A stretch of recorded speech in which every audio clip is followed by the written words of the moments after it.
Depuis l'adoption en juin 1998 du protocole portant création de la Cour africaine des droits de l'homme et des peuples, seuls 26 États membres de l'Union africaine l'ont ratifié.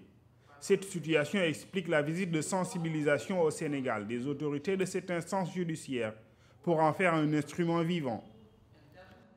Nous avons une seule stratégie qui consiste à rencontrer les plus hautes autorités de l'État, ce que nous avons fait et continuons à faire, afin d'abord de les informer de cette exigence qui n'est pas toujours bien connue, et ensuite d'examiner avec ces autorités la possibilité de faire cette déclaration.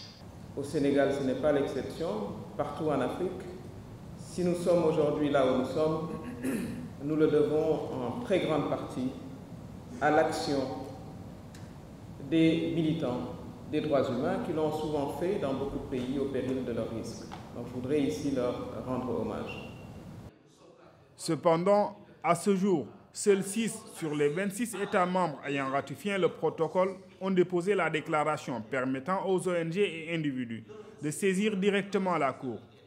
Faudrait-il donc attendre encore?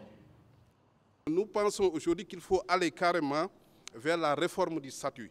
Il faut réformer l'article 5 qui prévoit cette déclaration 34.6 et dire carrément que la Cour sera saisie par les États, par les organisations gouvernementales publiques, par les organisations non gouvernementales. Il faut que nous ayons un accès direct sans dépendre ou être suspendu au bon vouloir des États.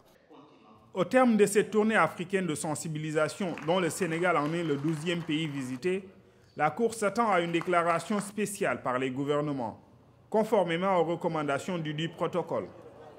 C'est après cela que l'instance serait devenue efficace et efficiente au service des États et des peuples africains.